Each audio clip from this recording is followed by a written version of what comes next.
Have you ever noticed that the first chapter of Genesis feels like a massive building project? For the first 3 days, God is essentially building the rooms. He's defining the sky, the seas, and the land. But when we hit verse 20, the story shifts. God stops building the house and starts filling it. From Genesis chapter 1 verse 20 to 25, we see this incredible explosion of life. The waters begin swarming with creatures, and birds start crossing the expanse of the sky. But there's a specific phrase repeated here that we often skip over, according to their kinds. In the ancient world, people believed nature was chaotic, scary, and unpredictable. By repeating according to their kinds, the Bible is making a massive claim. Creation isn't a chaotic accident. It's a designed, orderly ecosystem where everything has a specific place and a divine purpose. Then we reach the pinnacle of the story.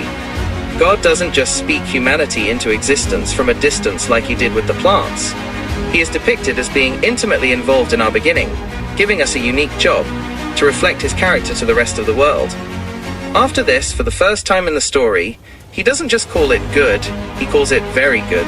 But here is where many people stop reading, and they miss the most important part. The story doesn't actually end with the creation of humans in chapter 1. It ends with the first 3 verses of chapter 2.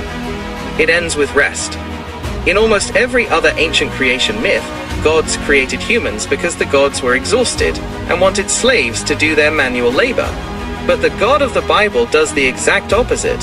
He finishes all the work himself, and then he creates a 7th day to invite us to sit down with him. The Sabbath is God's way of declaring that your value isn't based on what you produce or how hard you work, but on who you belong to. You weren't created to be a cog in a machine or a slave to a system. You were created to enjoy the presence of the Creator. Your story started with a God who finished the work so that you could find your worth in his grace.